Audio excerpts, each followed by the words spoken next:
Hello everyone. Should be in the studio now. You guys should be hearing me. I was just testing out the go live via scheduled. So I'm just hoping that works out. I'm going to stop the echo that we have right now. There we go. Let me just pop in my headphones so that I can cancel out the noise on my end. There we go. So how is everyone doing this afternoon? I see a few people are in there. If you guys want to give me a sound check, that would be fantastic. And then we'll get cracking. I won't do a super long session today, but I do see we got Joseph in here. Mainly I wanted to talk about how I really changed up my idea from last night. Hey, here we go. Aaron coming in from all the way from Australia. Welcome, Aaron. It's morning for him and it's evening for us. And Aaron and I have been friends for a long time, so we're totally used to the half a world and half a day apart type situation. So he's always living in the future, that guy. It's fantastic. So yeah, I'm just back here. I wanted to talk a little bit about my idea that I had last night, the reason for the changes, how the changes are improving the speed, and I think that I'm going to get some functional advantages out of this new look as well. So we'll pop over there in just a moment. So I'm just going to let some people sort of trickle in here. So yeah, so that's effectively what's going on. I'm gonna hot mic the other one, and then I'm gonna pop over there, and everything should be good. I'm just going to let you guys have a camera test there. I did move the overhead cam into the other corner, and I squared it up a little bit just to kind of give me the benefit of not getting in the way for you guys. So hopefully that works. I'm still on the main mic here, but what I'm going to do is just hot swap the mics real quick.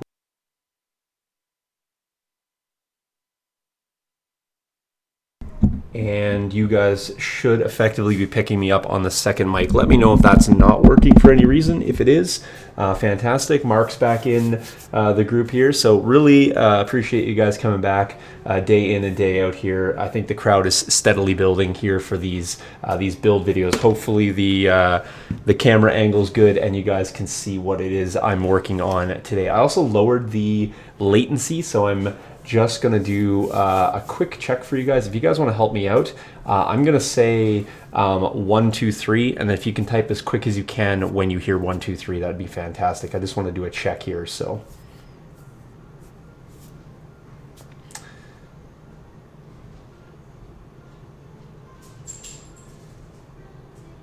I'm going to guess it's probably about 10 seconds or so on the delay. So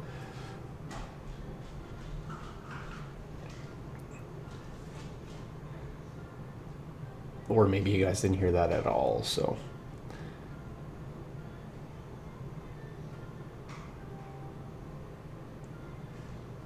all right, so if you guys are all set, what I'll do is I'll do the test right now. So type it immediately after you hear it. 1, 2, 3.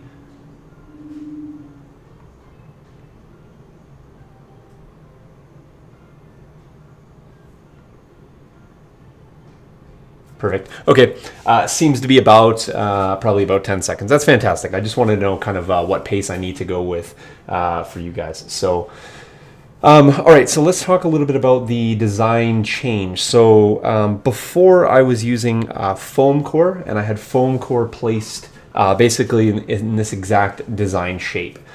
So the foam core itself wasn't any sort of a structural issue at all. It seemed to work quite nicely. You guys will remember that I had a little flap on the foam core. The flap goes right there, and that effectively allows me to go around the tree trunk. So what I discovered last night was, and if you remember, I had attached the hut, not Java, but the building hut to the actual piece of terrain. Let me just move that more into position. Yeah, probably something like that. So when I did that, what it caused me to have to do was cut each of these pieces to fit in and around the basically the bottom of the building. And that wasn't really too big of an issue. However, what I quickly realized after doing about 1/6 of this was that it was an inordinate amount of cutting, and it wasn't really yielding a net result for a positive for me. Another issue that I had was, you can see that I'm really looking to radiate this out from the center. I had marked off all my radiant lines, so that wasn't really an issue. The issue being that when I started my pattern, it was great, but somewhere along the way, right around one of the pieces that were sticking out from the building, I must have just half a degree off in terms of gluing. And then I noticed that I did another 10 or so skewers, and I noticed, that doesn't look like it's going back to the center. And so then what I quickly did is I extrapolated out without gluing, laid out a pattern, and lo and behold, before I got about 6 to 8 inches, I was really askewed from the center. And I just didn't like that, because what I was having to do was painstakingly measure every single piece, and that was really slowing me down, and then constantly checking or thinking that I needed to check basically the angle, and I just didn't really like that. So what I did was I scrapped the piece. So I peeled this off. I did a little bit of cutting and got the glue off there. So this, no damage to this at all, stayed intact, so everything was fine. However, and let me just wiggle my mouse here so I can see. Oh, fantastic. You've got 7 people. Welcome. Please identify yourself if you feel the need, and we can acknowledge you. So after I got that peeled off, I decided, you know what, I'm going to go back and let's have a look at how I can do this again. Now, I could have simply just done the foam core piece again, and that wouldn't have been a problem. But I was thinking about this in the sense that I actually wanted to add the sort of rim that goes around the piece, and there's this line that goes across, or this tube that goes around. Now, originally I had said I was going to pop out the foam core and I was going to add the piece that way.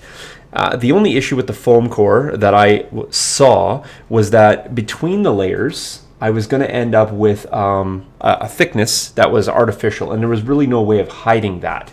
Now, however, when I add the bottom layer, I'm only going to have a very thin line between the two, and it's going to be basically negligible because I'm going to have that rim that runs around the outside. So I was able to reduce the thickness. Now, in order to do that, though, what I went with, and I'm just going to measure this out to make sure I have it correctly. Yeah, I went with the 2 mil thickness of plastic card. Now, this is really rigid, even more so when I add the skewers, and even more so when I add the double layer.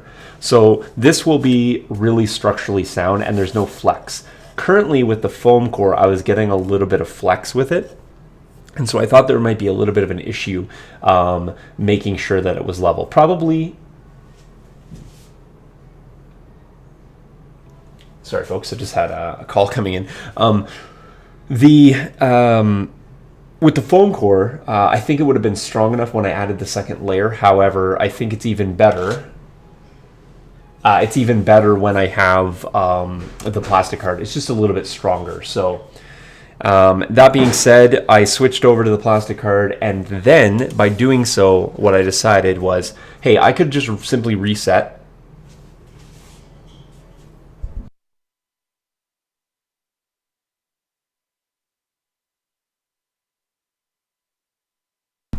Sorry, I just have a very persistent caller. It's my father calling me.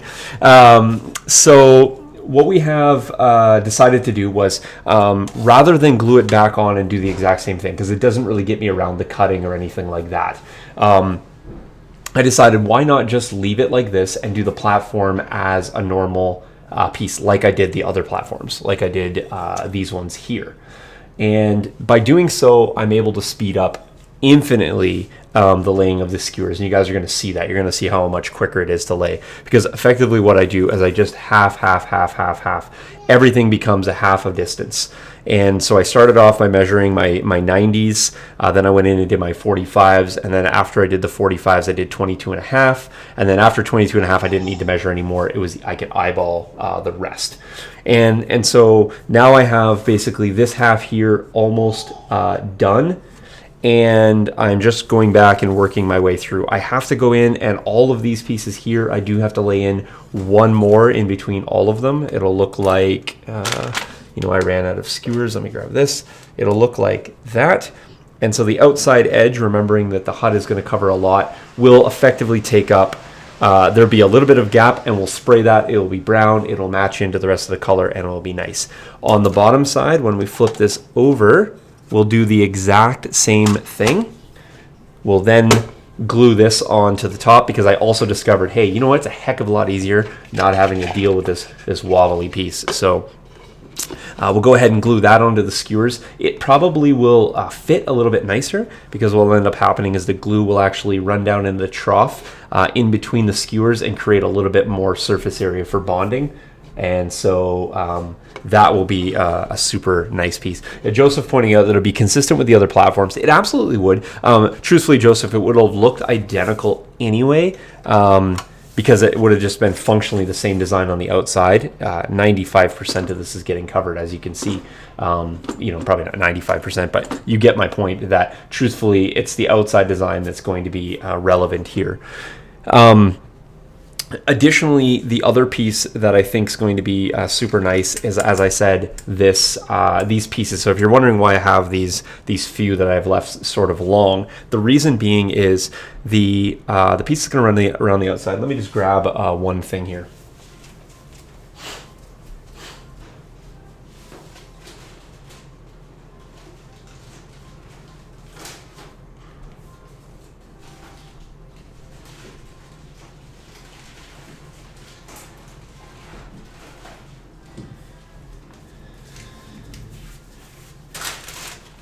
Grab a pack of skewers while I'm at it. So the piece that's going to run around the outside is, and hopefully you guys can see this, it's going to basically run like this. It's going to follow the diameter, or the circumference rather, of the circle. Now, previously, with only one skewer coming out of the foam core, I was going to have to make a weird attachment point like this. So skewer is going to glue into the to the rod, and you're going to see that would have been a fairly fragile attachment point. So now what we're going to do, with the ability of having both the skewers on the top and the bottom, I'm going to be able to, let me just put this out, I'm going to be able to actually sandwich, and this won't be exactly where it is, but you'll get the point. I'm going to be able to sandwich the rod between two end pieces. And by doing that, what I'm going to be able to do, let me just see if I can zoom in for you guys. Here we go. There we go. And by doing that, I'm going to be able to create an attachment point both top and bottom, and that will be A, stronger, and B, it will look a lot more aesthetically pleasing. It'll run around the perimeter. It'll have these, and then there's these little sort of I don't know if they're flag points or guide points, but I can build those and attach them over the end just to make that even stronger. So there will be there'll be some cool designs with that. I'm also, as a result, there's one other thing, another consideration that needed to be made. With the hut being glued down onto the platform, you're going to notice one thing that I had done in the build was I had accounted for the skewers covering the gap at the bottom. So you can see now that I don't have that covered. However, bear with me one more minute.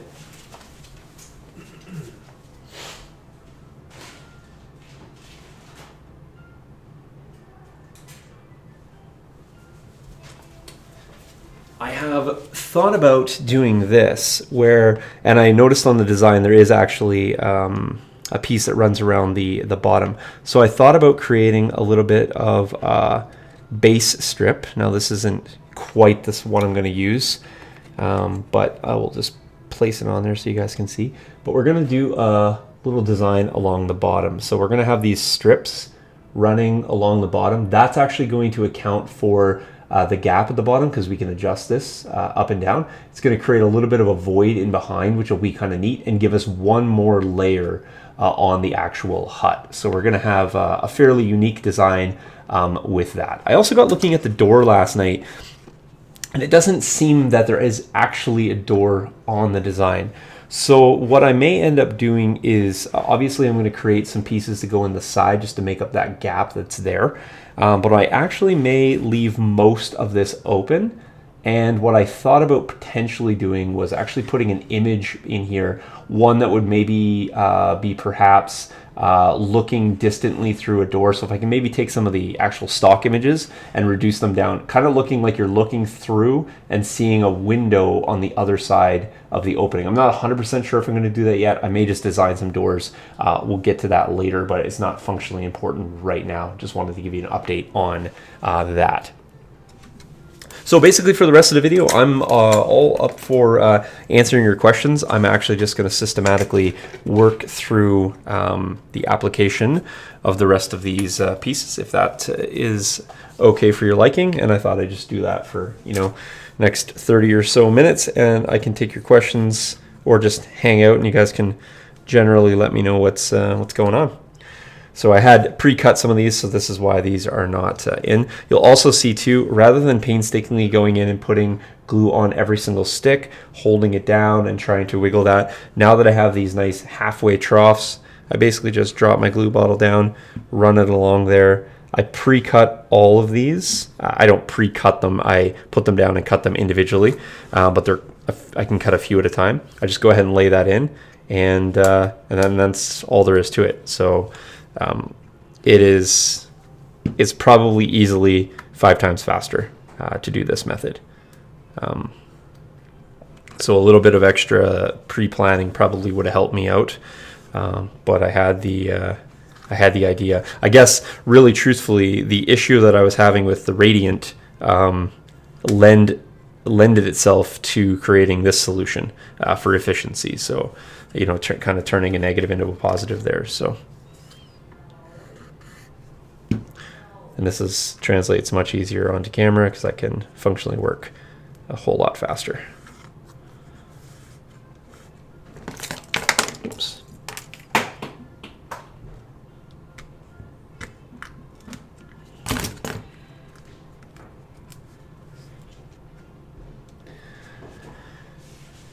What's this saying here?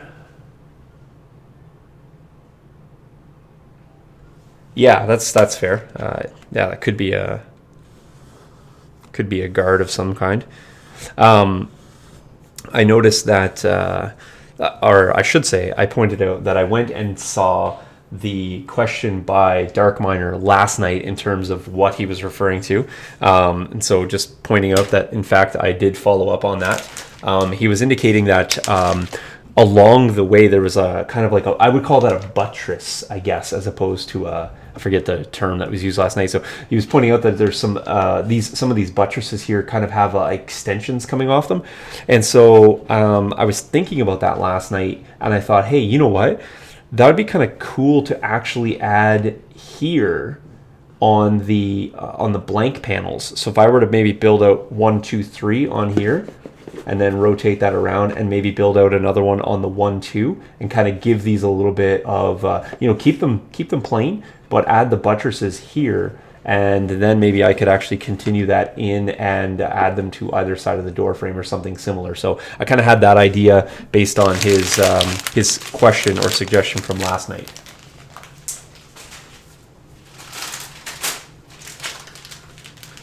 So just let it be known that it's not just lip service. I'll follow up on all the questions, try to respond to you guys as best I can for everything that comes up. So, all right, let's grab a few more of these out of the way and start doing some more. I think I got all the loose ones laid, and I'll just rotate this around.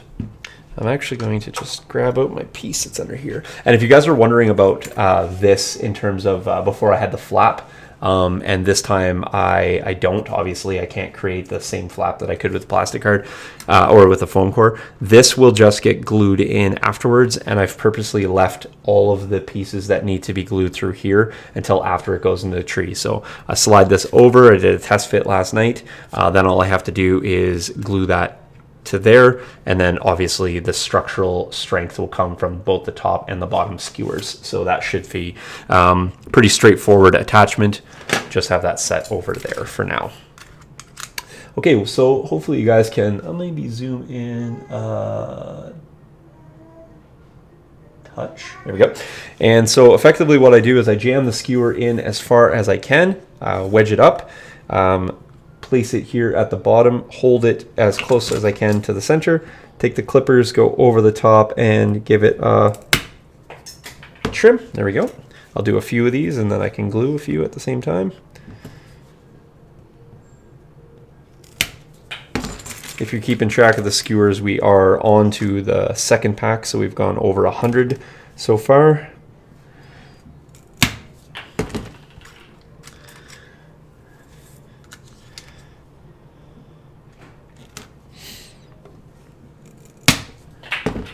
There we go.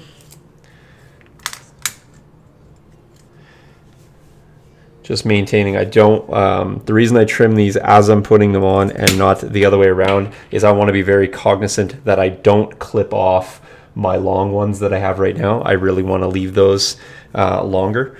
The reason that there's a gapping in that is because some of them fall between trees here. So that rim that's going to run around will obviously have to stop at the tree branches.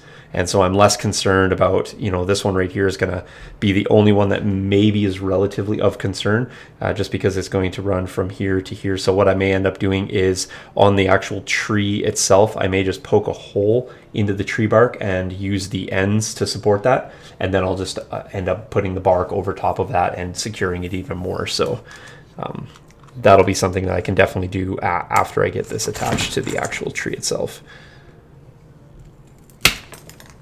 Okay, so then we're going to work our way back, just find where the loose ones are, starting here.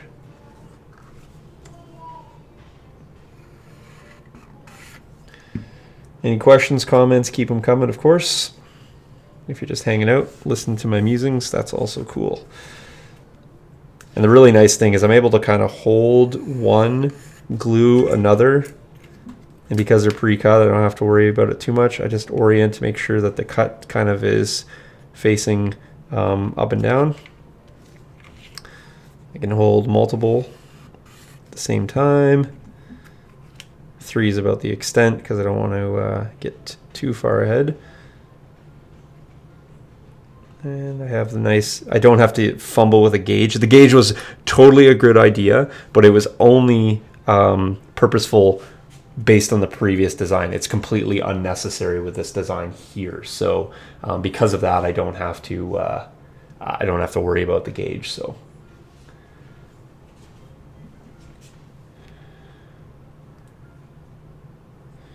all right, I see Joseph's comment is the last one. So if I'm missing any comments, please let me know. Retype it or rewrite it. I'm just I always make sure that YouTube cycles the comments for me.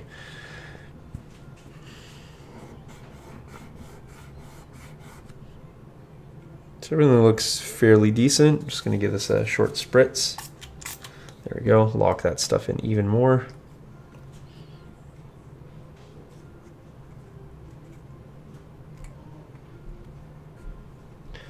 This one's got a.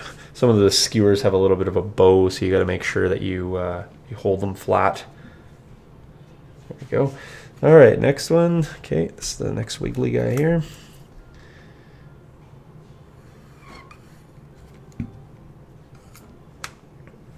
And I've already noticed that I've got some efficiencies in terms of even doing this versus the platforms. First time doing the platforms, always trying to measure and check, making sure that the pattern was right, the orientation was right. This method is really greatly improved. Splinter, there we go. Greatly improved since the first couple platforms. So I feel even more confident when I need to do a few more platforms going forward. So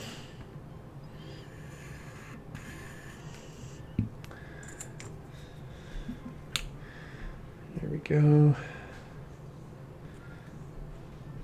This one's got a bow in it, so I got to hold it down. Do you plan on adding battle damage to the platforms or the hut? I typically don't add a lot of damage to pieces that I do. I guess partially I don't want to add damage because I always feel that hey, it's I want to have the most pristine looking world, and I always want to have it like kind of pre-war. There is potential ability to do something maybe on the beach, maybe have a wreck there, but the initial intent is not to really make it look war torn at all. So this is going to be like a pre-clone attack or pre-droid attack, I should say, on Kashyyyk. So that's the intent right now. Might I do a little bit of maybe worn look or overgrown look, or maybe like a bit of a derelict? Earth's the Mother Earth is kind of retaking some. I might do some of that, but the plan right now, not to add battle damage. I mean, that plan can change. Plans are always fluid. These builds are always fluid.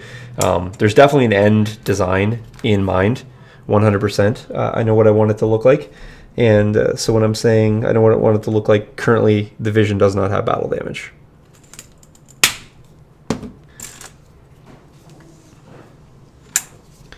If somebody takes over and this becomes somebody else's project, then there very well may be battle damage. So that just remains to be seen. Right now, this is just a free build, so I got creative freedom on this. I gave up trying to stop the skewers from flying all over the place either, if you're just wondering why I'm just firing them on the floor.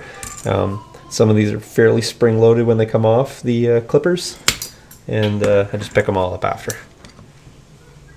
There's nobody in the studio, so I don't have to worry about anybody getting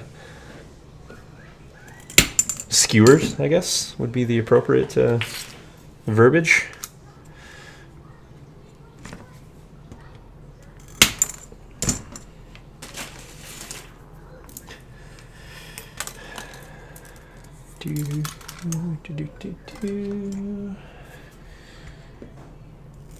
There we go. Basically just working between one or two of the extension pieces, and then going back and gluing them down. But I think you guys will agree, if you see me last night or working previously, this is infinitely faster. There's no loss in quality or design. It's just some efficiencies. It's really hard to know the most efficient way to do something the first time you do it. I think that's it's a fairly rudimentary statement, but I think it holds true. Same thing with painting or building of any kind. You develop your own efficiencies. You know where you can save time. You know where you can save energy. You know how to do things in the most appropriate order. And I've been building for a long time, but that 100% holds true for me. I'm not an exception to that rule by any means.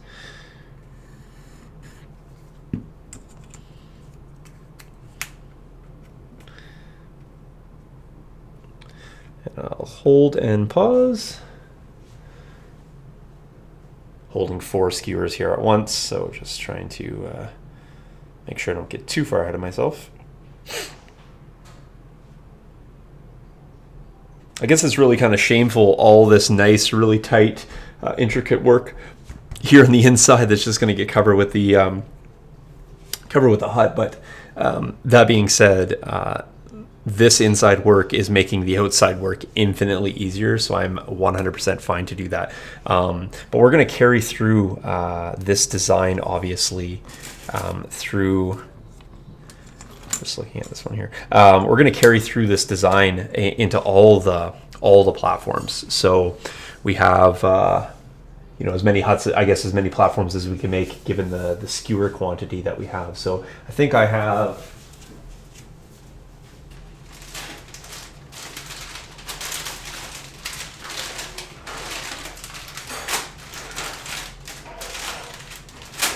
looking like we have a couple hundred skewers left after this, so this will probably this and the bottom will probably take up most of that, so we'll have to see about getting some more skewers. I've used about 700 or so,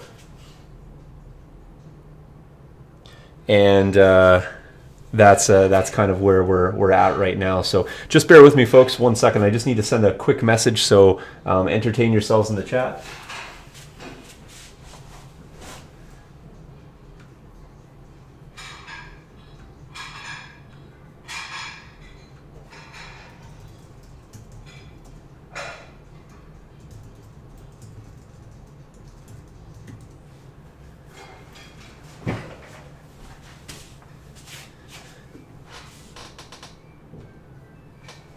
All right, there we go. My apologies for that. Yeah, so we'll keep this same design going. Obviously, we have the 2 lower platforms. In terms of actual platform, we don't need to do a whole bunch more. We're probably looking at 1 ground level building, so it's going to have a floor done like this. And then we're going to have the command platform. So probably only maybe 2 to 3 more platforms at most in terms of skewers. So we're probably more than halfway done the skewer work once we finish this piece here. So that's promising, of course. And then we got some other things that we need to build, some smaller structures here off to the side. And then we have to do all the rest of the skewers that we have, because obviously we're using the tips on many of these. They'll be used to build all the other platforms, the walkways, the ramps, all that. So skewer quantity is only going to be compromised in terms of having the nice sharpened points. But we'll probably be able to find many uses for the other pieces moving forward with the build. All right, so let's go back here, getting the next segment done.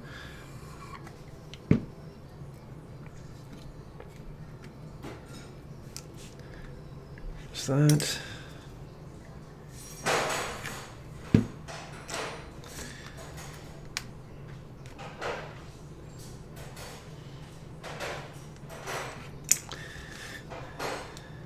The bottom is going to be just a redundant process of this exact top look here. The reason I want to spend a lot of work on the bottom, like with these ones here, you'll notice that I just did the hide covering.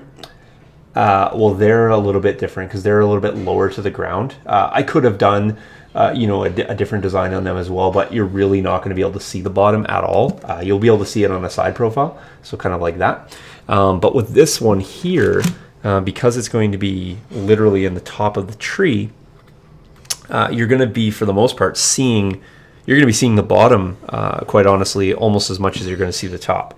And so for that reason, I want to make sure that I'm spending equal amount of time and dedication and detail into the bottom. It seems really weird to bottom detail a piece of terrain. I'm not sure many of you have probably painted the bottom of your 3D printed buildings, with the same quality and care that you've done, the wall structures of your 3D prints. And that's just the nature of it. You just don't see the bottom. In this case here, you're going to be seeing the bottom regularly, consistently, and for the most part, that's if you're taking photos or anything like that, it's going to be, especially from model view up, this is going to be a very prominent piece. So the bottom will look exactly like this, minus it will have this cone on it, and then this will get the hide covering. So it'll have the same look and consistency of the other piece over here. It will also have some of the accoutrements coming off the bottom, the industrial pieces, if you will.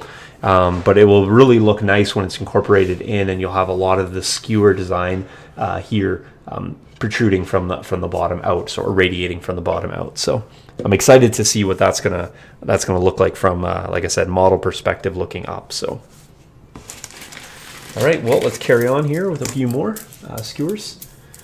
Questions are low, but the viewership is high, so relatively high for hanging out for the terrain video. So if you're here for the first time, generally it's just me hanging out, answering questions, showing off what I'm working on, and generally just working on camera. So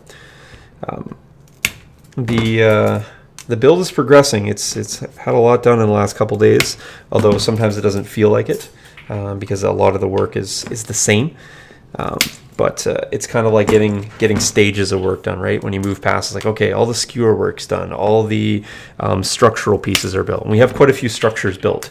Then it's going to be onto the bark, and then it's going to be onto painting, and each phase will be, interesting to look at. It does develop some redundancies, but if you're following it start to finish, or you're coming in periodically, I think the advances will be quite evident. Okay, so we have this done here. I don't like this skewer because it's a half skewer. It's kind of split in half, so I'm just going to recut that.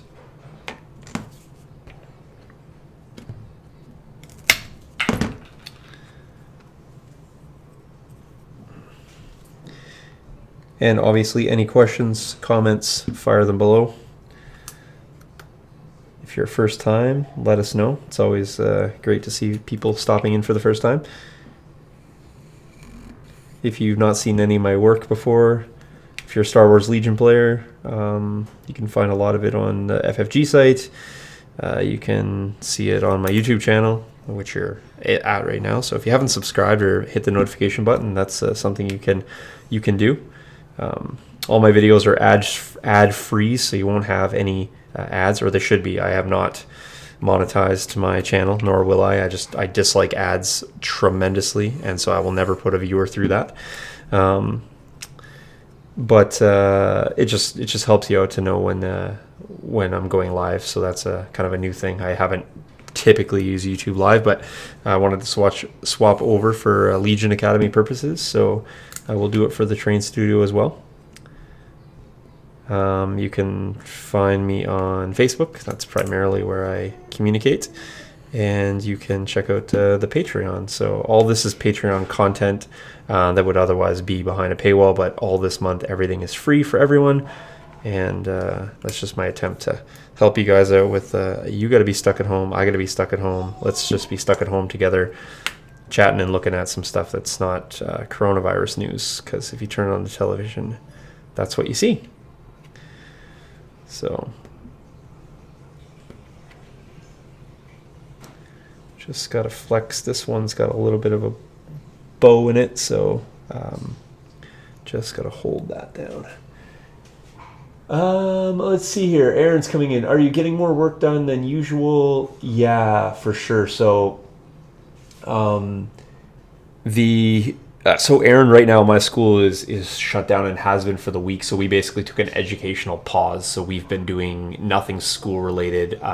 As an administrator, I've been doing some behind the scenes type things, getting coordinated for next week as we kind of move to an online delivery model, in all that entails. And I think there's a lot of uncharted ground there, so we're not 100% sure, but we are positioning ourselves to provide some education from home. We'll still be working from home, so I will be here a lot. So the answer to your question is yes, I'm just here a lot more. It's kind of like a school vacation, to be honest. Like we periodically have school vacations, so I've taken this week to kind of be like that. It's an impromptu extra vacation. We do have Easter break coming up, so that'll be another segment. I would imagine next week will slow down a little bit. I won't be on every day or evening, but I still have my commitments for Legion Academy on Tuesday, Wednesday, and I'll do another Friday one as well. So but it is nice being here. I mean, where I'm going to work versus where I'm standing right now is literally 3 feet away. So I think I can translate into getting more done, even though I'll be working from home. So it's just natural. I don't have a 45-minute commute each way. I don't have, my lunch break can be here. So there is just some efficiencies in time that I'll just be available more. So, I mean, that translates out to be great for the hobby side of things. So. Joseph's asking, will the wood on the platforms vary in terms of color? Yeah, so I might have Jace come down, and get some stuff, or bring him some stuff, or if we get kind of a relax on the, we can't go to work, but you can be around people kind of thing. He may come down and help me do some painting. So right now, what I've done is I've just base coated this out with burnt umber and then came in with a new wood. So that's kind of the stage that it's at right now. But you can really see already, just based on the cavities and the vaulting and the depth, there's already some color variation in that. So what this is going to do next is it's going to get a little bit of a lighter layer. And then I'm going to actually ink the entirety of this, including the bottom. And in doing so, I will sponge it off, and that I think is going to create some natural color variation. So I'm an incredibly lazy painter, and by that I mean I try to find some efficiencies where I don't have to painstakingly paint every piece in a detailed fashion. I find that with terrain, it does a little bit better if you don't try to make it look artificial. If you're not trying to go in and put every highlight and shadow and weathered piece. I find that I like to work with sponges a lot. I do a lot of airbrushing, and in doing so, I can kind of create a natural variation. So I think that you'll see some variation in it for sure, but it will come through more crude painting techniques than actually going in and putting in the highlights individually with a brush or things like that. I try to stay away from dry brushing a lot. I just don't really like the look. That's just my approach to painting. So yeah. So Aaron's pointing out that they're on the cusp of school holidays there as well. And yeah, I saw some painting, airbrushing that was going on your end as well, Aaron. And then they'll be setting up. Okay, cool. Setting up a bed in the warehouse, fantastic. The larger terrain, the more it makes. Yeah, exactly. And I agree with what he's saying is that the bigger pieces are, and again, coming back to the functionality of the build, if I'm building things structurally how they would appear, let's just say I was literally making this platform in real life, and I was using very similar, let's say, human or man-sized materials. The look and design of this would be just like this. Like, just extrapolate this to a larger size. So you're going to have the natural gaps, and you're going to have the wood stain that you'll put on. So effectively, that's your base color, and then your highlight all mixed together. And in doing so, if you have a deck or something similar, you get those tendencies. The wood itself will absorb the ink in various ways, just based on the various densities. And within these pieces, you can definitely see some variation. And I'm going to rely on all of that to kind of dictate the color that comes out of this in the end. If I feel that I need to add some variation or some highlight or some weathering here and there, some powders or some pigments, I will do that. But the plan right now is to really approach it from a pretty simplistic approach. Hopefully that answers your question.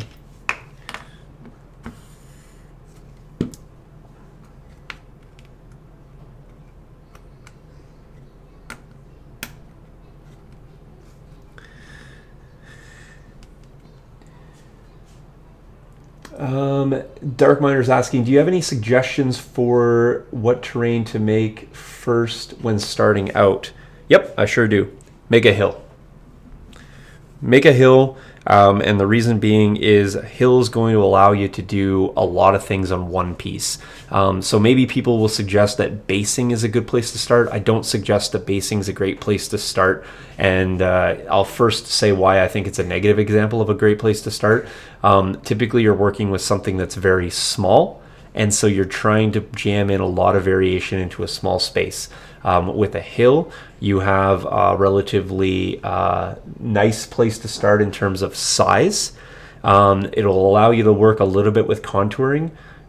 If you want to have your edges to be kind of rocky or sloped, you can kind of work in what those two things look like. You can get enough ground cover where you can create some variations. So if you're doing, let's just say, a grassy knoll, maybe you'll have a little bit of area where you can have some exposed ground. Maybe you can have some flock covering. Maybe you could add some bushes around one area. Maybe you could add some flowers. Maybe you could try to airbrush or paint. You got a little bit of a workable palette. It's not the investment of time that a table would be. It's not going to be a great investment if you happen to mess up. Material cost will be fairly low, and it's also going to be lightweight, modular, so you can actually move it around and see what it looks like in other places on a table, and so you can decide, do I need to make things bigger or smaller, or is this adequate? Is it high enough? Is it enough slope for figs to be on? Do I need to change something?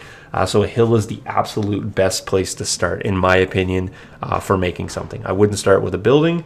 I wouldn't start with a tree. I wouldn't start with a structural element, a rocky outcrop, or I wouldn't start with a pond or water. But hills are usable. They're transferable. You can change the look of a hill pretty quickly. And it's something that if you like the way you did it first, you can easily replicate that and get yourself a little bit of a terrain set fairly quickly.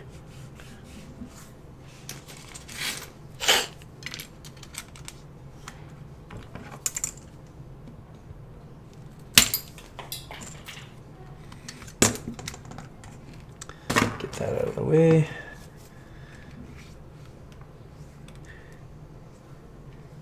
So here's a piece there where I have to actually create, it goes across the gap. And so I need to basically do this skewer in 2 sections. And so what I'm going to try to do here, although the pressure of the cut may pop it off later, I'm actually going to glue it down first and then snip out the cavity after. So I will do that in a few minutes because I really want to let this solidify and stick down. Also have to kind of guess what the gap's going to look like.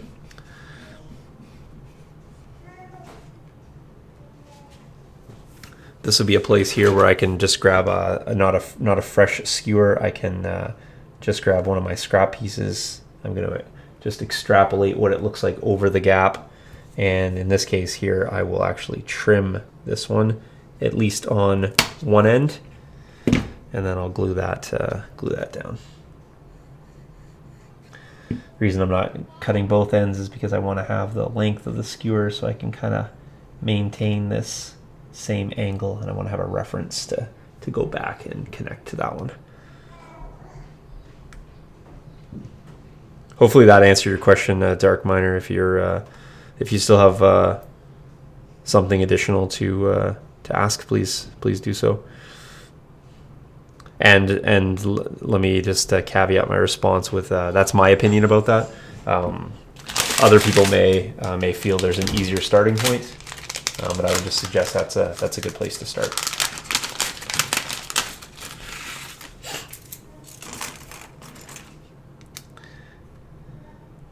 You can also find lots of cool hill tutorials.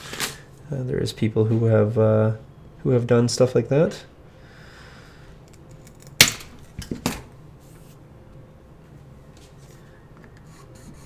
Same thing here, just going over the threshold. In this case, I need to stick the skewer all the way up. So I previously cut off the other ones, and this is all gonna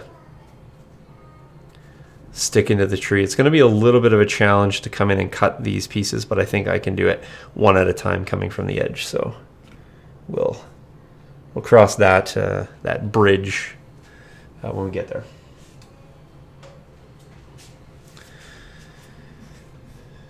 Fantastic. Do you have a project or something that you have wanted to start? Is that why you're asked, or are you just interested in specifically in making terrain? So there's lots of tutorials out there. Like I said, I have some myself. If you're looking, I did a video on basic war game textures. Basically, I did a snow, a mud, a grass, and a sand tutorial, just showing you how to take a relatively flat location. And I think every technique, with the exception of the snow, I think is done in 3 steps.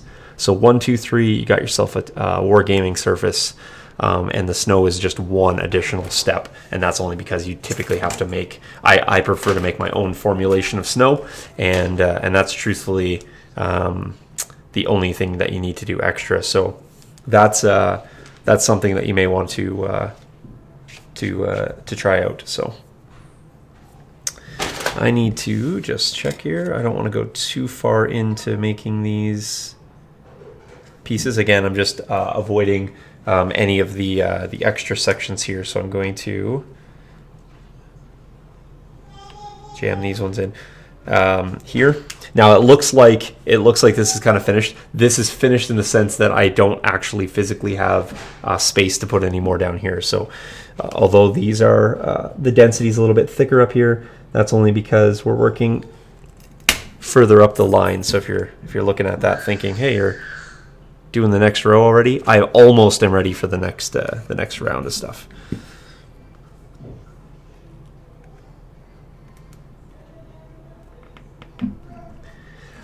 But I will not probably do anything past this next one because I think I'll end up in the threshold of this. Yeah, so one more here. That finishes off this section.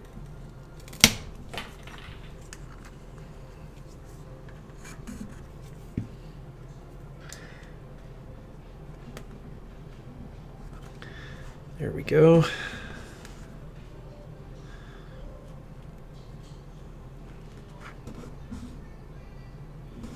Fantastic.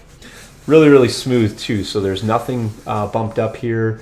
My hand's going over this nice and smooth, which is just going to translate really nicely for figures sitting level, and also keeping it nice and level is going to help me when I put it into the tree top. So getting this into the tree top and having a nice level piece, something that I don't have to try to correct any warping or wobbling with, will be super nice. These are basically just acting like braces. You know, if you were to build an actual deck, you know, you put down your stringers and then you're just going to add your boards over top. In this case, we're not going to have any boards over top, but all these are just adding a lot of strength to this piece. So I feel confident in its structural integrity. So, okay, so again, we're going to leave all of that alone, and we're on the next go round here.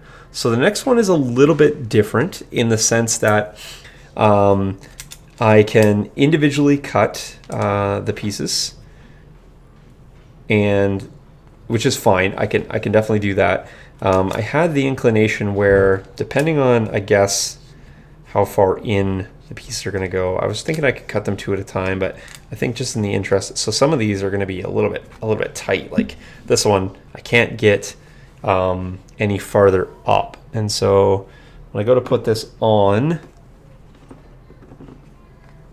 just measuring this out, looking at this,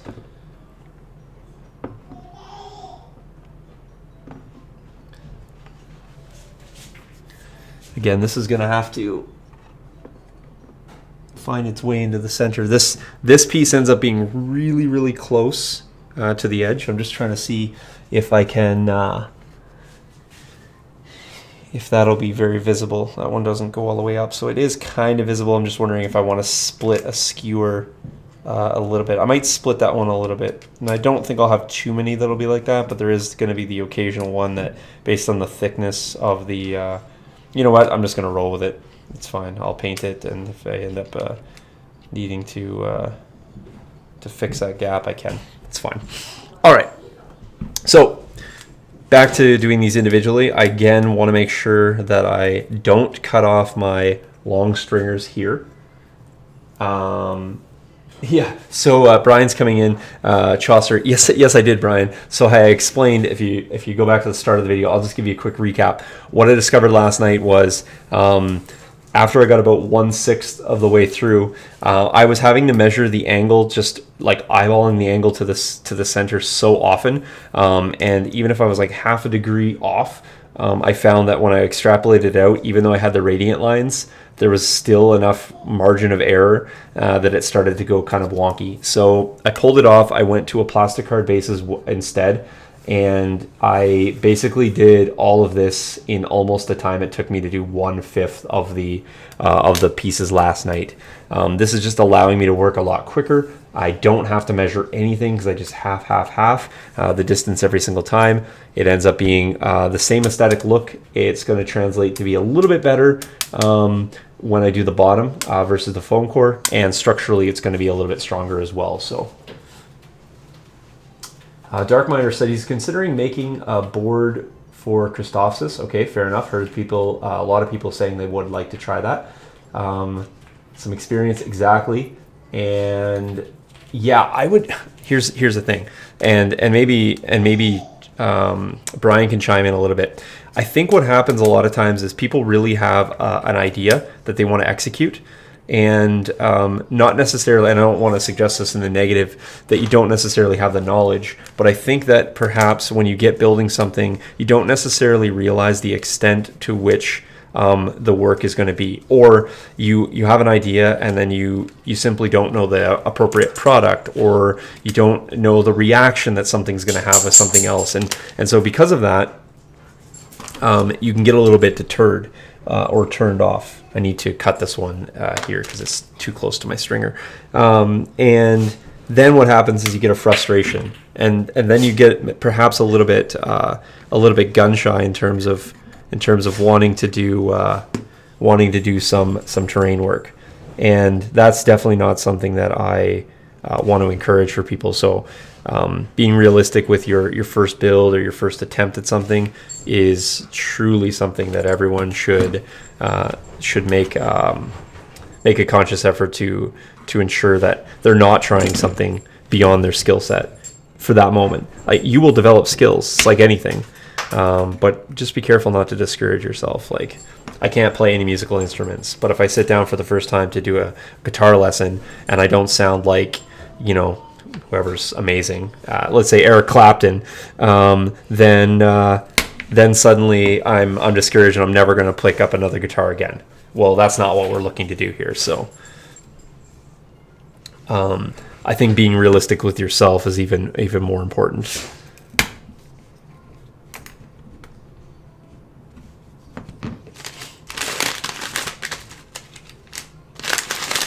Yeah, so Brian's chiming in here, said that happened to him. And then Brian and I had a couple sessions. We sat down, we did some Skyping. I did some kind of show and tell for some of my favorite products. And we were able to kind of, find some things that worked for him. And again, that's another thing too. You got to find what works for you. If you don't have a comfort level with something, if you don't have the availability of something, if you don't have the experience working with something, then you probably should slow down, take some time to figure some stuff out. I am a big proponent of doing test pieces. I do a lot of test pieces, and I do a test piece for almost every single thing that I do, especially when it involves working with a new product. I want to know the reactions. I've had too many bad experiences where I have had not anticipated appropriately the potential reaction between something, and it's just been a nightmare. I can give you a prime example. The first time that I did a D-Day, a beach landing table, and I poured my resin. Well, my scenic realistic water. Sorry. And so the very first time that I did that, well, I poured the whole thing all at once, and probably lost about $60 worth of material because I didn't gap fill appropriately. I didn't account for the sort of thinner nature of the material. Thought it was a little bit thicker. I thought it would fill gaps on its own. And so when I came back in the next morning, I had really thin patches of water, a whole bunch of realistic water all over the table. It bonded several of my tiles together, and super problematic. Well, since then generally don't even use that. I use resin more than I use that, but I figured out how damming works. I figured out how the appropriate way to make sure that you have an appropriate level in your water effects, because that's another thing people do. They miss level, or they don't level appropriately, and then you get a really thick and a really thin section. So I learn as much as I teach, I would say that.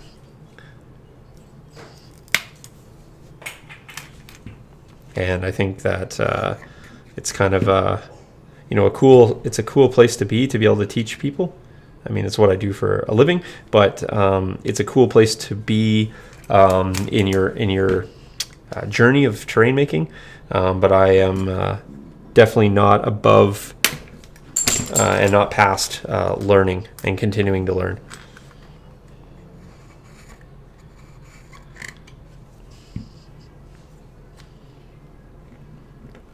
Right now, a lot of my learning terrain related is related to technology and trying to bring better and better quality streams and things. And so I've been doing a ton of learning in that world. I'm whatever beginner term you use in photography and cinematics, that's me.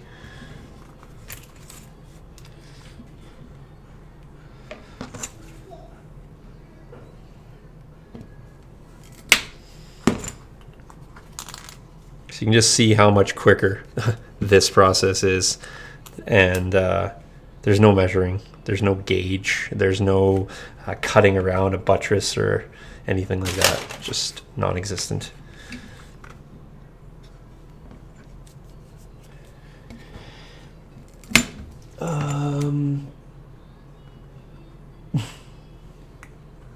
Yeah, fair enough. So Dark Miner coming in with a reminder that even to himself that he's jumped in way over his head too often. I agree. I think everyone has been there. I think it's a real natural instinct. I think that that doesn't come from naivety of terrain making. I think that comes from eagerness that we all have when we get into something new or we get inspired. So I don't think there's a downside to that, but it's nice to have a voice or somebody there to kind of govern that enthusiasm and say, hey, you probably want to learn about this first, or there's a couple steps that I would do first. And so if I can be that voice for anybody and save you, even even if it's not saving you money, if it's saving you time, that's also worth it.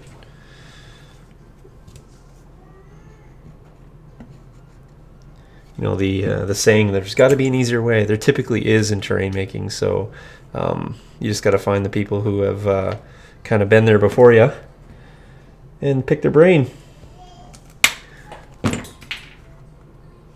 That's kind of what these sessions are for me.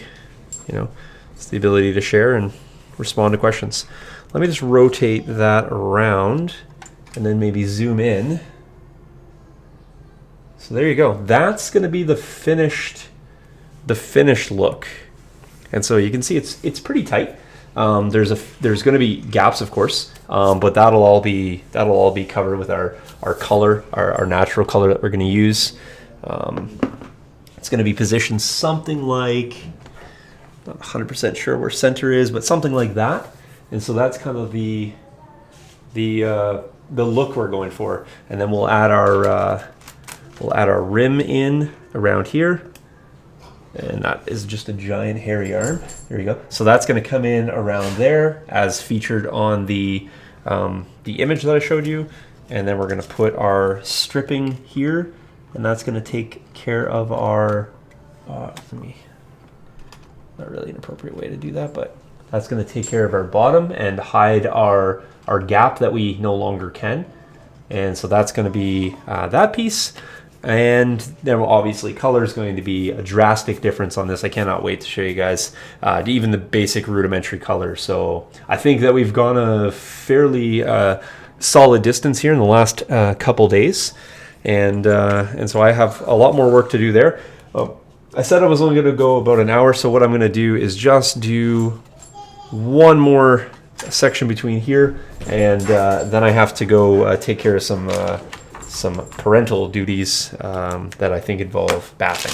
So I'll just work for a few more minutes. If you got any more questions, I am more than willing to answer those here in the next little bit. So and if you guys want to do me any favors, if you have any platforms or people that you think would be interested in any of the stuff that's going on here, or Patreon or YouTube, it's only takes a second to share, but it does does me a lot of help. So if you want to help me out in that respect, I would fantastically appreciate that. And if you guys are liking what you're seeing, that's always good to see in comments and such. And I welcome all that stuff as well. So,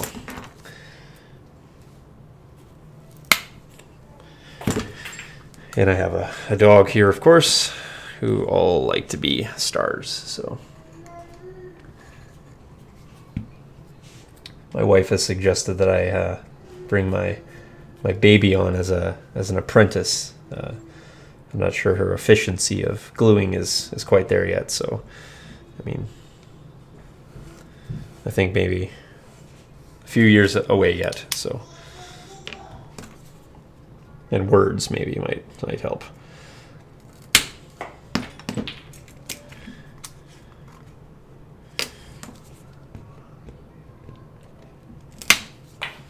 If I can train my dog to catch these as I fling them off the table here, it'd be awesome.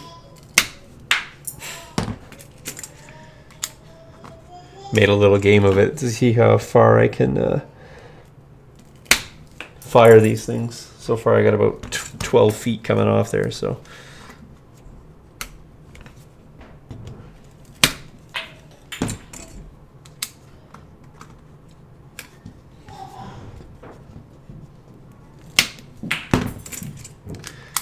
All right, these ones here I gotta cut individually just because they're too close.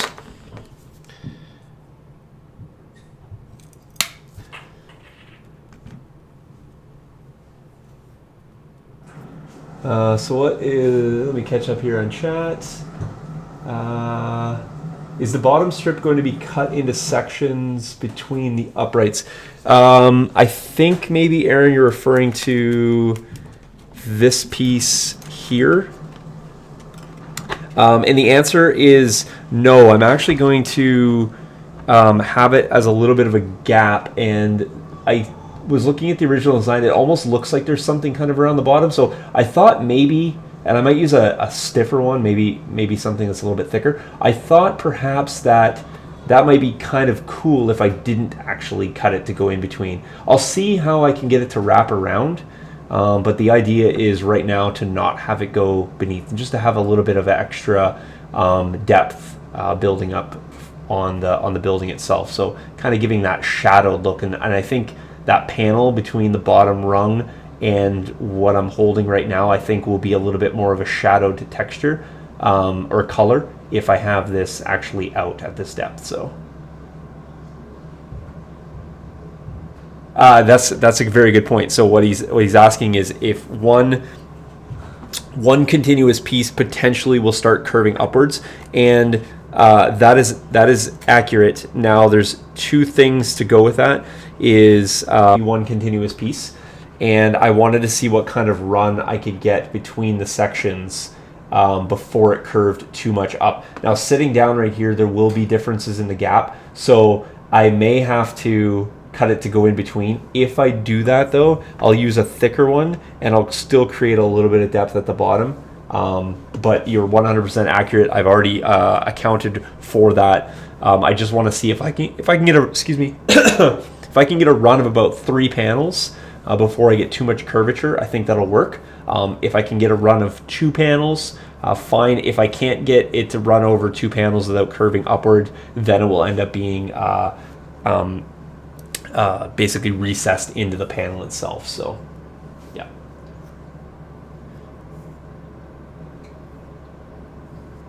yeah, Jace indicating that I will be stuck with him until I have my daughter trained up for painting. It's okay. He's a pretty good painter too, so we'll keep him on. We'll keep him on board. Anyone who comes in with the TheTerrainStudio icon is okay in my books. So we'll keep him around here. All right, a few more pieces, and then we will call it for this session. I will continue working this evening. My plan is to get this done, and I'd like to get started on the bottom as well. So, and if I can get that done tonight, that would be fantastic, because it really gives me a nice jumping off point for things that aren't skewers. So we'll kind of shift over onto the platform. We'll get that attached, the hut attached rather. And the more things that we get built out here and painted in base colors, the quicker we can get onto the bark of the tree. So all the structures have to be attached to the tree before I can start the bark process, because I do want to work around them and incorporate them in. I don't want to try to get them to fit around the bark, which will be hard and impossible to cut or carve when it is fully cured. So these pieces need to go in before that. The actual the inking and such, that'll happen, and then any highlighting and things, that'll actually happen on the tree. So that probably will end up being something that I can get Jace working on the actual tree. Then we can highlight only as needed kind of thing. So, or where needed, I guess.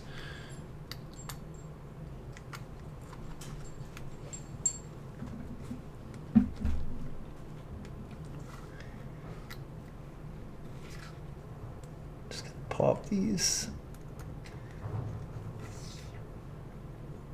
out in sequence. It's easy to lose track of which ones need to be glued. It's also easy to track them down. I guess they're the wiggly ones.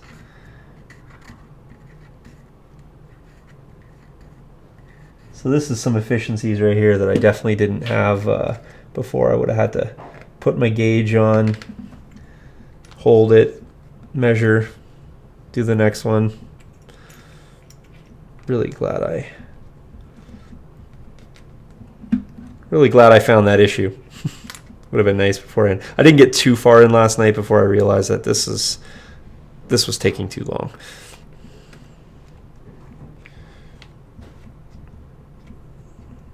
Voila. Just jam those in as far as I can. All down. Give a little blast of accelerant.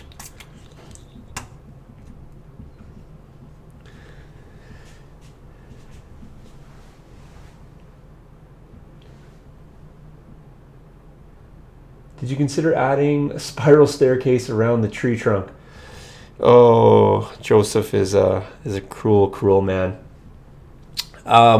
Yes, I'm not 100% sure if I'm going to yet. There may be opportunity to add, not all the way up, but there may be opportunity to add one to a slightly lower platform. I'm working on the idea. Now I need to go get the tree. Just 1 second. I mean, not that I really need an excuse to go get the tree. I will get it. If you guys bear with me, I will set something up here on the fly. If you are prone to motion sickness, please avert your eyes. I'm just going to set this camera up or back, I guess, a little bit. Tip this so you guys can see a little bit more of the table. And maybe like so. There we go. Okay, let me go grab the tree and I'll show you kind of what we're dealing with here.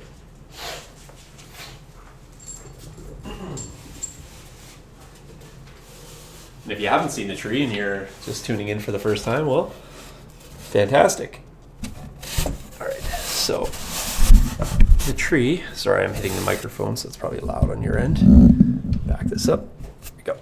So the tree is obviously big, and the platform, don't know if it'll fit too nicely with all the skewers coming off it, but let's just position this in place.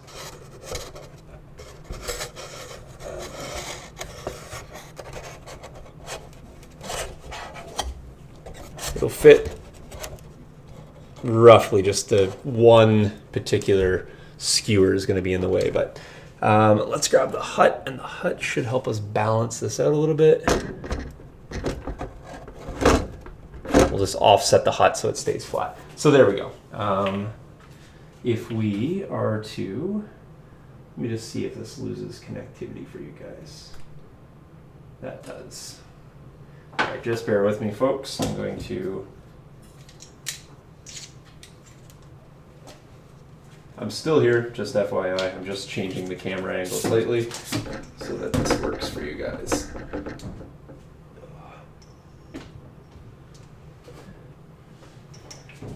And we're going to drop the camera down just a little bit.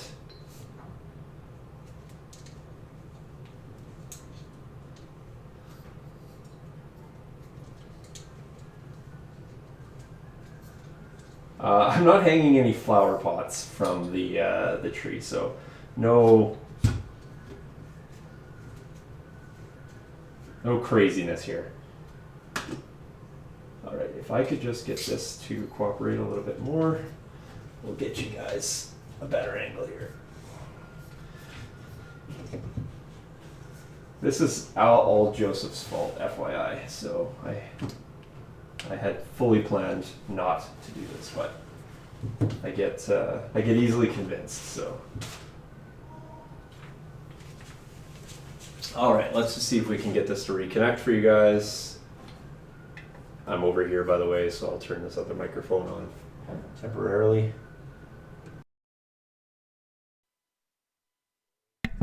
I'm over by the other microphone, just FYI, guys. So we'll just see if we can get this camera to pop back up for you. And if it will cooperate, we'll be able to show you a lot more. Come on, camera. Yeah, see? Fair enough. We'll blame Joseph on all this. All right, we will See if we can cycle through this real quick here.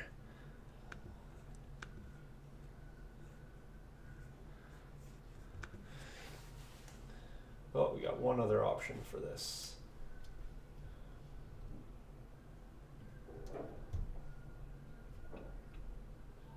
Hey, I think we're working. All right, fantastic.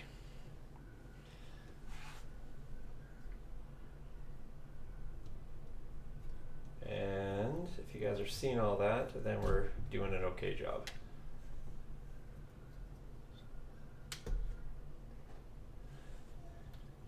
Fantastic. All right.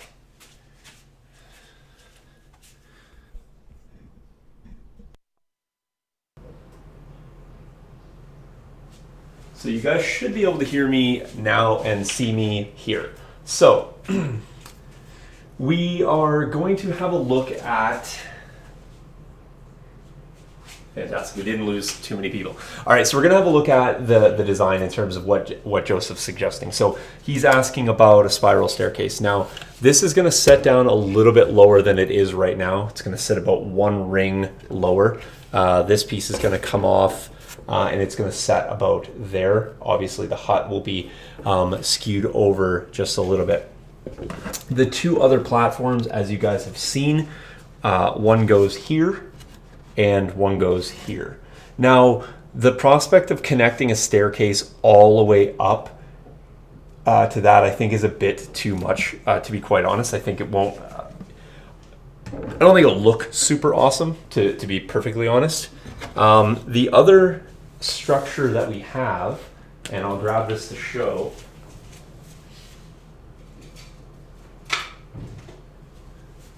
the other structure is going to go here, right there, like so. And there's not really a great reason to connect these two.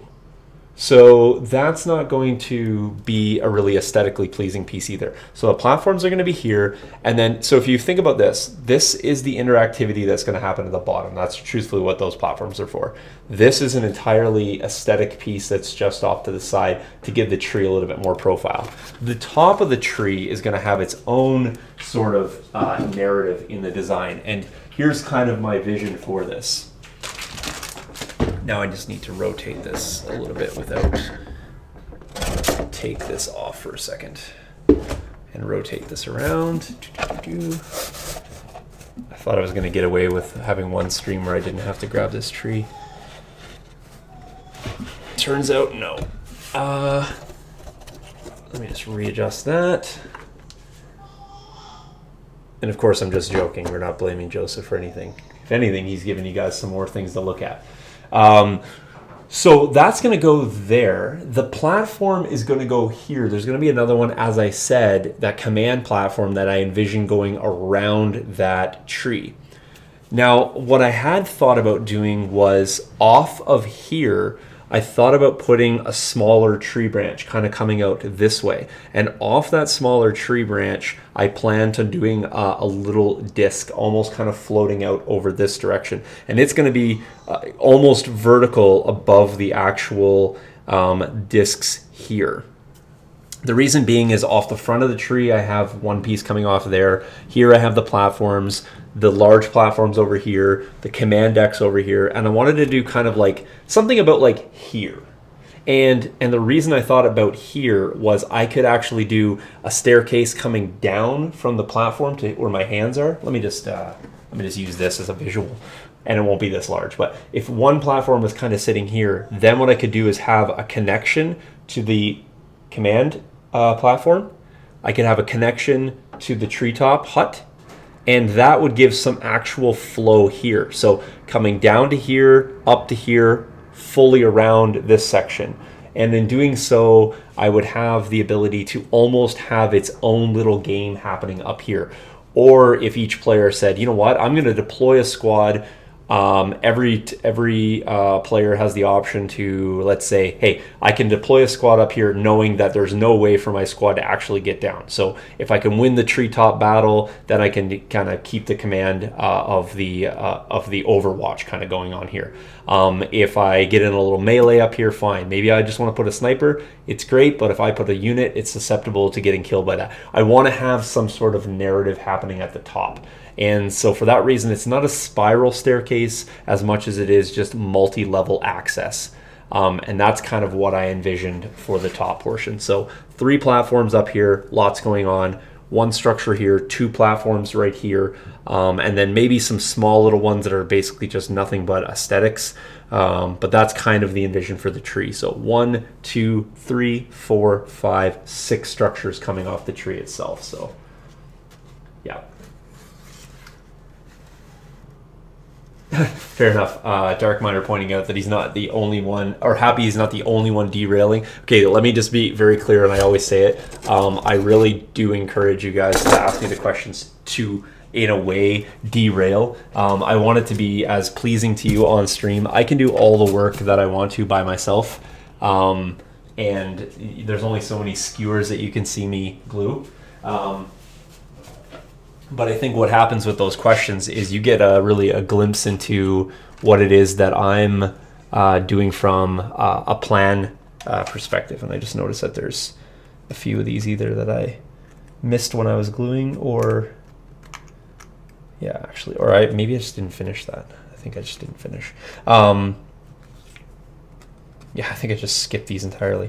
I think you guys get an idea of exactly what it is I'm doing when it comes to planning, and I think that's really just fun. Yeah, I just missed an entire section that I just stuck down and didn't bother to glue in. So there you go. But yeah, that's a perfectly fine and valid question to ask, and I think a spiral staircase would be cool. But I think that in terms of the design space that I have, it's not going to be as feasible for me. But hopefully the suggestion that I just gave is something you guys think will be cool in the end design.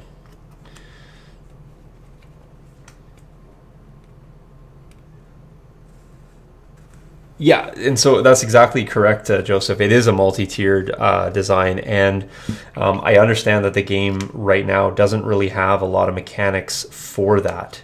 In fact, it has very few mechanics that will really allow that. Now, this will be a skirmish table, and as a result, I think that we can do some really cool sort of house rules on that. And again, I've had a whole conversation around this. It's not really much as a house rule as it is how this terrain plays. And depending on the deployments and such, maybe you just can't interact with the top. But you can always do some great photographing. And if you wanted to use the table for a narrative play at all, or a house rule, like I said, just you each can deploy up to one of your units in the treetop, knowing that it's not going to interact with any objectives, knowing that it's not going to be feasible to do anything other than potentially fire from up there, and range is still measured from there. So maybe it's not as advantageous to command the top, and maybe you concede the top, but maybe you don't. So just something that we can figure out here.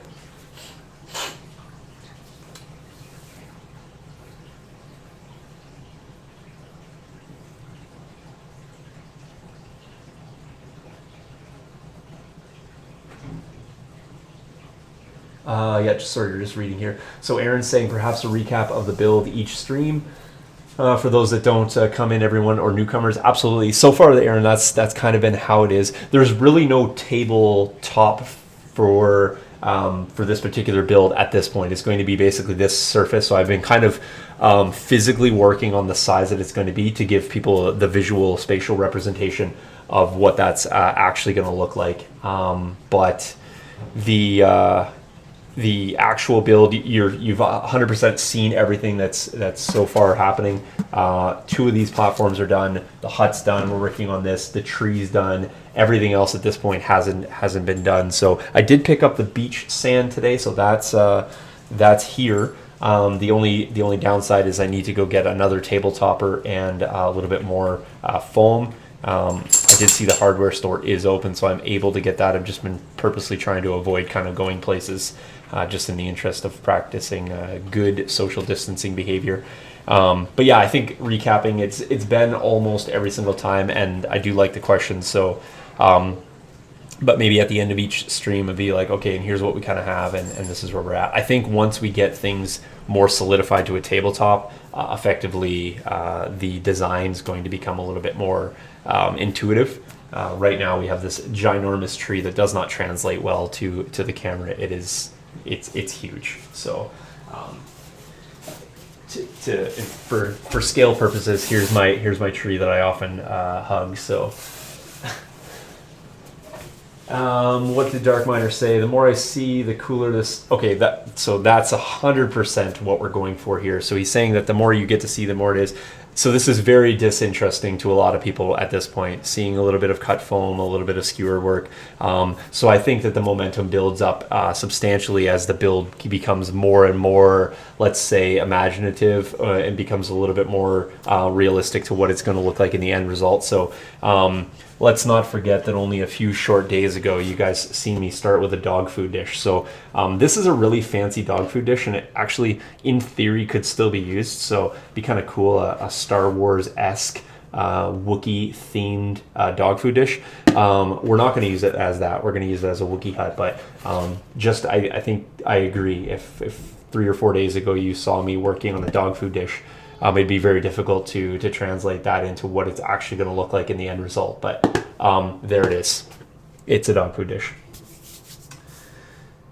That Aaron is just saying to set up, if you have the space, off camera, and yeah, pan over the whole design. That's definitely what I'll end up doing. That's one of the things that's going to be really nice. I decided not to move my other camera, so right now I'm running overhead. I'm running a small cam. I am attempting to purchase one more good camera, so I have two currently. $1,000 setups, but I am going to try to get a couple more webcams just to kind of give you some different angles, different overheads. The less I have to move as a one-man operation, the better. And that's 100% where my Patreon's been going lately. It's just been 100% reinvesting into the audio side of things. So stay with me, folks. It will get increasingly better. I've got a couple microphones running, lots of new lights. The new lights are fantastic, by the way.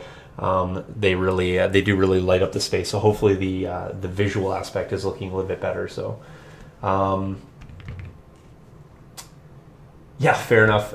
Pointing out that cars don't look like much. That's 100% sure. Do you think sometime you will upgrade this table to a standard 3x6? It's a good question. I've had that question posed to me by Joe actually, and I think for this particular design, I probably won't. And here's why.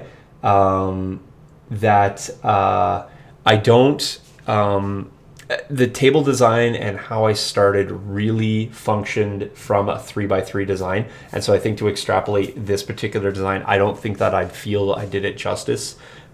Just in terms of I would have appreciated my start point to be a 3x6. However, I do have a couple other designs that I would like to do entirely different tables.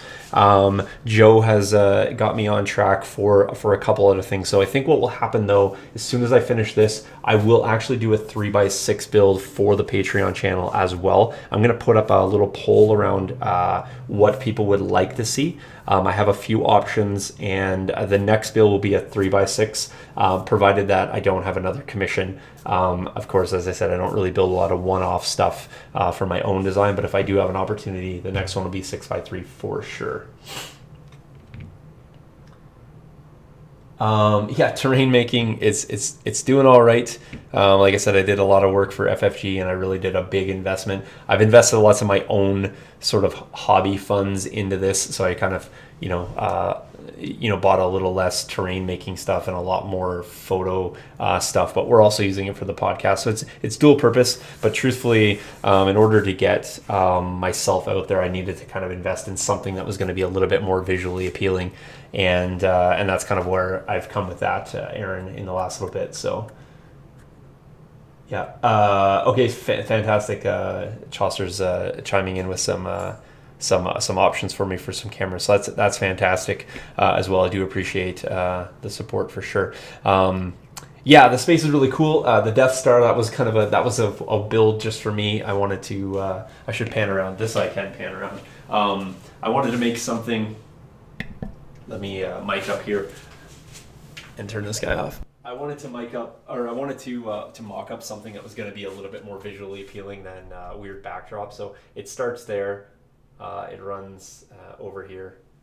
That's actually an iPad that I buried into the wall to be an access panel. The window I couldn't cover for fire purposes, and so what I did is I made it a blast door, so you can see the panels kind of angle coming up there, and then you can see the recessed airlock there, and then it comes right around, and then you guys are just seeing this is my actual setup there. I have one more camera. This camera right here is the face cam. And then I'm running overhead cam there.